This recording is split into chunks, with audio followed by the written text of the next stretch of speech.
María Elena Laurnaga asumió como la nueva defensora de vecinos y vecinas de Montevideo. Bueno, y para conocer cuáles son los desafíos en esta nueva etapa, es que la recibimos esta mañana. Bienvenida. ¿Cómo le va? Buenos días. Buen día. ¿Cómo están? Bueno, fue asesora de la OPP, fue legisladora, ahora asume este nuevo desafío. ¿Cuál es el objetivo de sumarse a través de este rol específico? Bueno, primero acepté la propuesta de las mujeres de la Comuna 8 y la gente del Consejo Vecinal 7 que me propusieron esta iniciativa. Yo no tenía previsto volver a esta cosa más pública, ¿no? Y bueno, también el Club Miramar, que es un club que me conoce del barrio. Para mí el objetivo es articular sociedad civil y sistema público, sistema político, ¿no? Es de alguna manera contribuir a que la vigencia de los derechos de los ciudadanos y las ciudadanas de Montevideo pueda ser real y además contribuir con las políticas públicas del departamento para una mejor convivencia, ¿no? Al momento de su votación en la Junta Departamental, la oposición acusaba de que usted capaz que no tenía independencia porque fue asesora de la OPP, fue legisladora por el Frente Amplio. Sí, yo comprendo la posición del Partido Nacional, que fue el que en realidad se opuso. Yo fui electa por mayoría especial de 2/3, o sea que hubo un sector de la oposición importante que me votó. Y bueno, y hubo otro sector, el Partido Nacional, que sostenía ciertas dudas sobre la capacidad de independencia. Yo creo que en la democracia uruguaya tenemos experiencias fundadas sobre cómo, más allá de la pertenencia partidaria de algunas personas, se puede trabajar profesionalmente. Yo primero soy una profesional, muchísimos años de trabajo académico y profesional en materia de políticas públicas, de políticas municipales y de política y gestión municipal, materias de género, y por lo tanto seguro que los voy a convencer de que se puede hacer un trabajo profesional como lo hice. En OPP, mi tarea fue trabajar con todos los gobiernos departamentales y distribuir recursos. Administré un programa de 30 millones de euros que llegó a todos los gobiernos departamentales del país y por lo tanto tengo larga experiencia de trabajo con la oposición, si querés. Pero además siempre pongo como ejemplo dos cosas importantes, ¿no?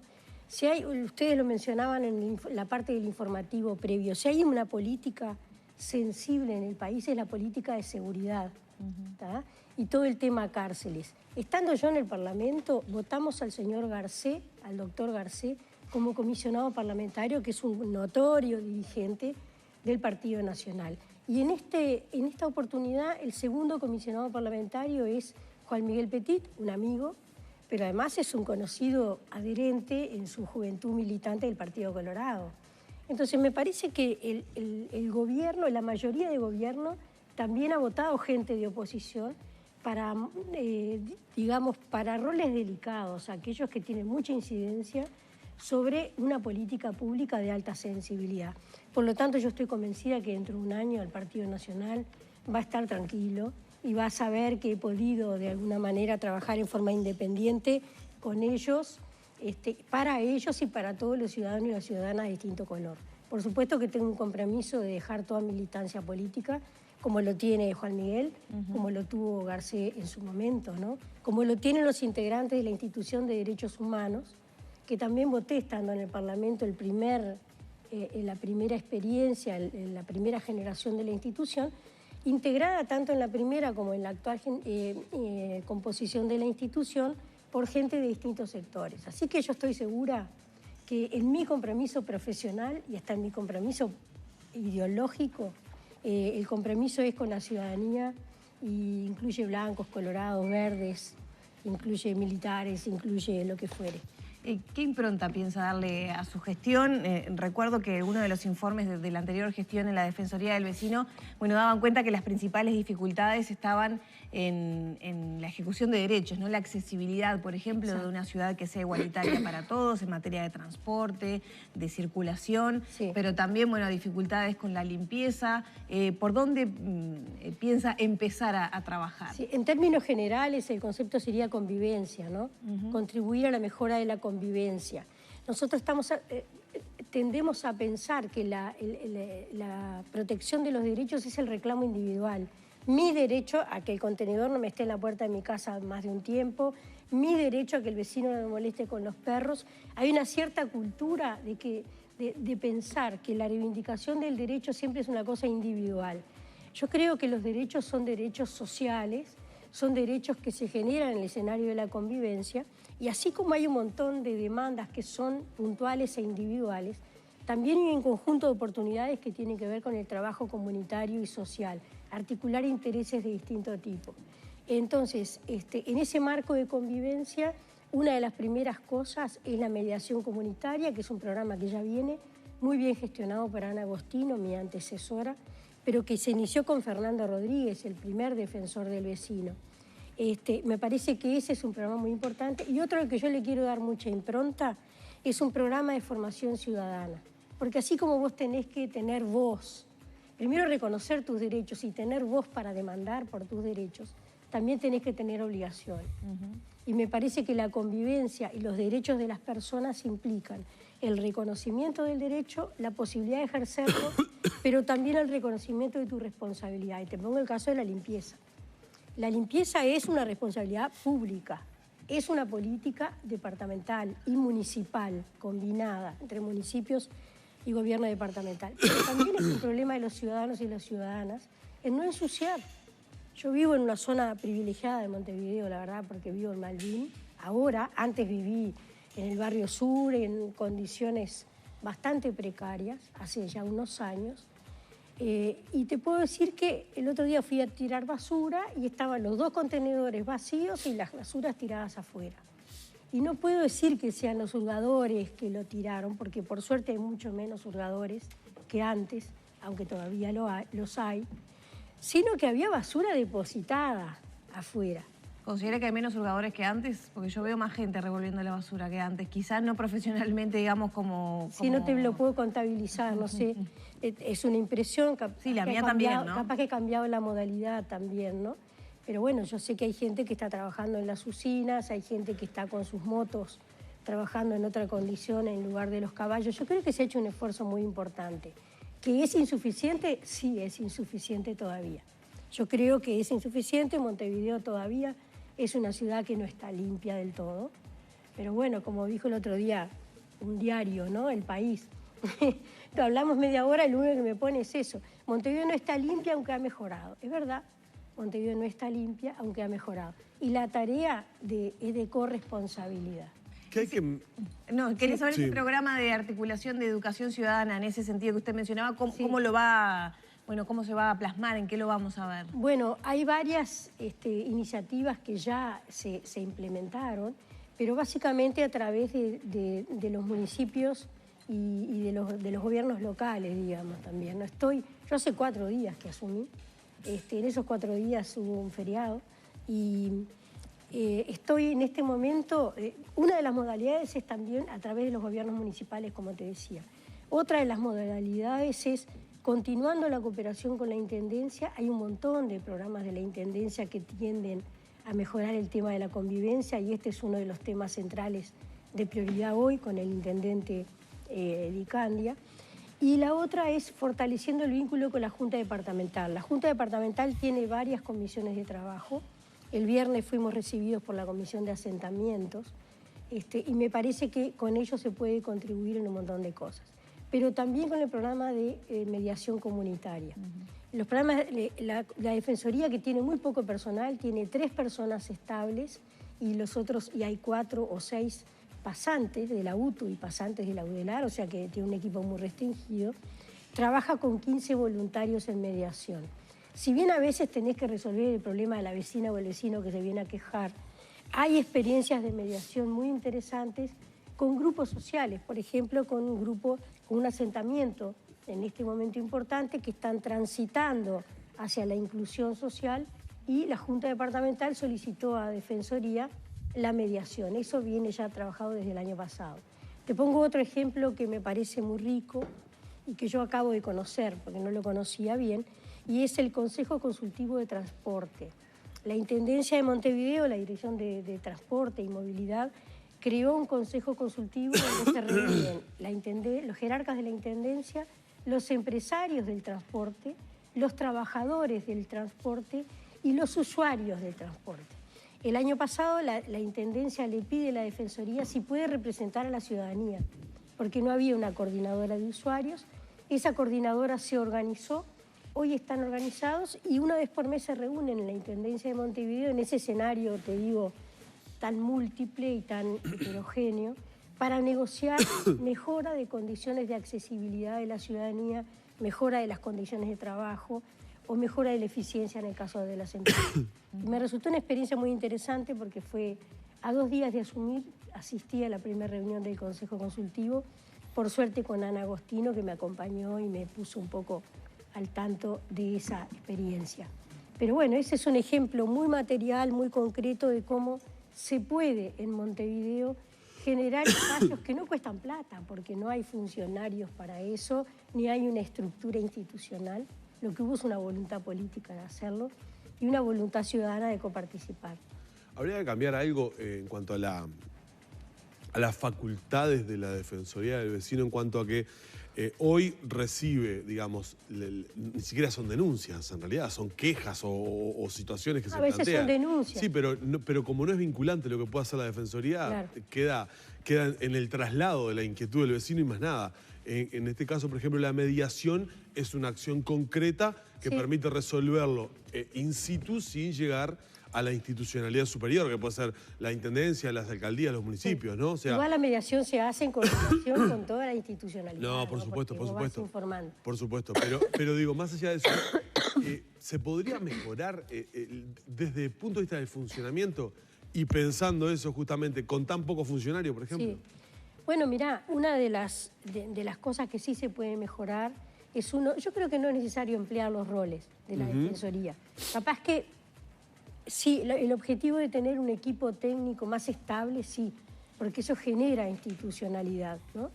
Pero más allá de eso, creo que hay competencias de la Defensoría que hay que profundizar. La Defensoría puede hacer la defensa del ciudadano siempre y cuando el ciudadano haya cumplido con los requisitos previos. Si viene a hacer una denuncia administrativa, pero nunca se la hizo la administración, le decimos, anda al CCZ, al Consejo Comunal Zonal, a hacer la denuncia. Si pasa el tiempo de un trámite y no es respondido, ahí sí tenemos competencia para actuar.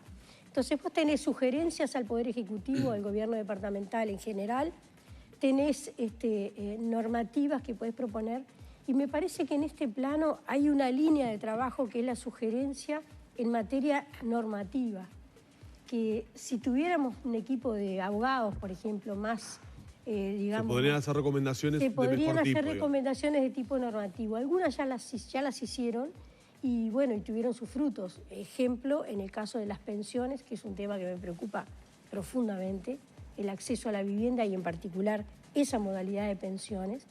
En el caso de las pensiones, la Intendencia ya está modificando algo de normativa. Sabemos que va a ser absolutamente insuficiente y hay que hacer un trabajo de fiscalización, de control, que el Estado nunca le alcanzan las fuerzas para hacer, que lo pueden hacer los usuarios, los ciudadanos, la gente que vive esa situación.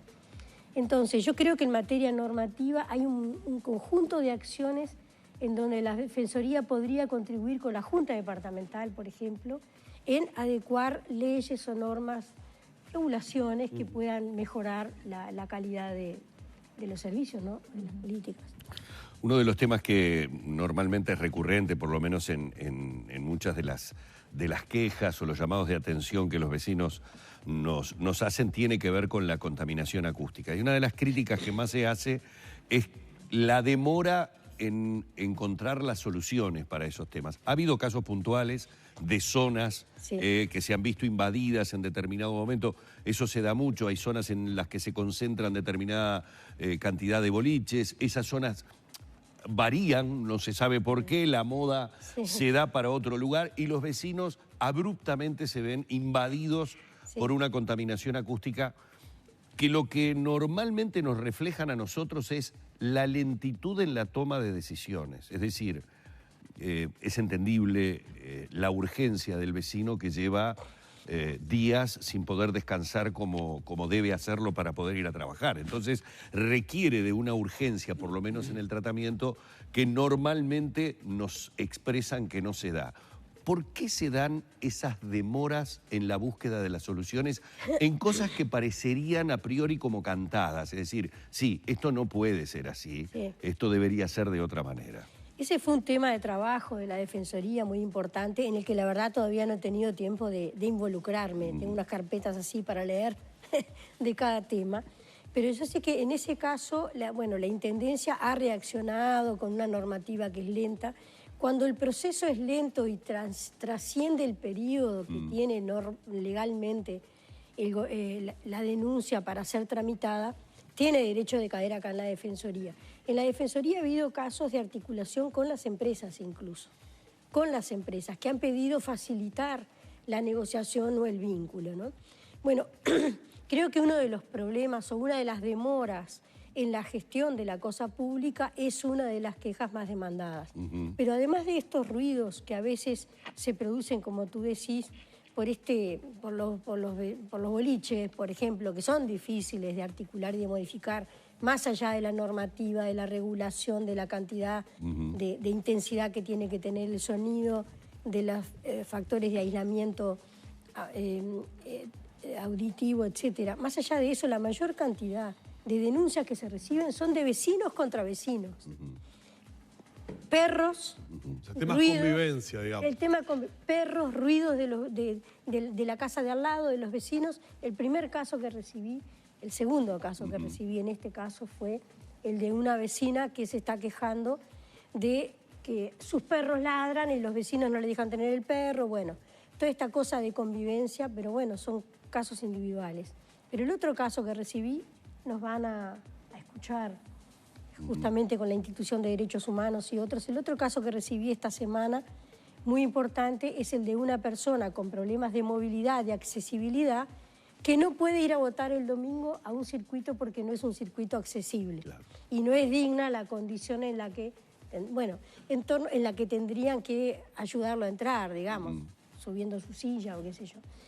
Nos pusimos en contacto la Institución Nacional de Derechos Humanos, la Dirección de Accesibilidad de la Intendencia de Montevideo, hablamos con mucha buena disposición con el presidente de la Corte Electoral, con el doctor José Arocena. Y bueno, de aquí al al domingo no podemos resolver esta situación en forma general, pero empezando, y ya se los comunico a ustedes, conjuntamente con la Institución de Derechos Humanos, porque esto trasciende la competencia de la Defensoría, es de carácter nacional, pero vamos a empezar ya el lunes que viene conjuntamente un ejercicio de ponerle voz a este problema, trabajar con el Parlamento Nacional, trabajar con la Corte Electoral para que se habilite una normativa, digamos, que la Corte Electoral tenga competencias para poder modificar algunas cuestiones normativas. Para mi sorpresa, porque yo soy politóloga, pero esto no lo tenía claro, según la ley de 1912, no se puede mover la urna del lugar. Ayer justo hice una nota con Arocena y le hice esa pregunta. Exactamente. Y la ley no permite mover la urna como en otros países y acercarla a la persona para que vote. Entonces, también por otro lado, dice, bueno, hagamos una movida para ver cuántas personas con dificultades de accesibilidad hay para que esas personas puedan votar observado. Esa es una posibilidad, que una persona que tiene una dificultad de accesibilidad transitoria o permanente pueda votar observado. Pero la otra, más genérica, por asesoramiento del doctor Arocena, sería, bueno, hagamos un ejercicio o hagan un ejercicio ciudadano para que el Parlamento vote una ley que tiene que ser con mayoría especial en este periodo, antes del 30 de octubre, para que habilite a la Corte a encontrar un mecanismo administrativo que le permita resolver el problema. Pero como está incorporado en una ley, se comprende porque, ¿te imaginas 1912? Había que institucionalizar el país, había que cuidarse de todos aquellos riesgos que hoy una institucionalidad democrática madura como tenemos no requiere. Entonces pasaban cosas como esta. En Paraguay, me decía el doctor Arocena, te llevan la urna a tu casa, en una camioneta donde va la mesa, te la lleva a tu casa si tú no tenés posibilidades de traslado, o se lleva hasta el lugar donde está la persona. Bueno, estas son las pequeñas cosas, esto no es competencia nuestra, es nacional. Nos consta que la Dirección de Accesibilidad, Federico Lezama, ha estado también moviéndose por esto, pero lo que te quiero contar es que no es nuestra competencia, nos trasciende, pero somos una voz que suma un poquito y hoy estoy utilizando este espacio para que esa voz se escuche, ¿no? Vamos a agradecerle a María Elena Laurnaga, que ha asumido como nueva titular de la Defensoría de Vecinas y Vecinos de Montevideo estos minutos aquí en la mañana de Arriba Gente. Que tenga una buena jornada, Bueno, muy amable. Muchas gracias igualmente. Gracias. Vamos cerrando por aquí la entrevista junto a la nueva titular de la Defensoría de Vecinas y Vecinos de Montevideo.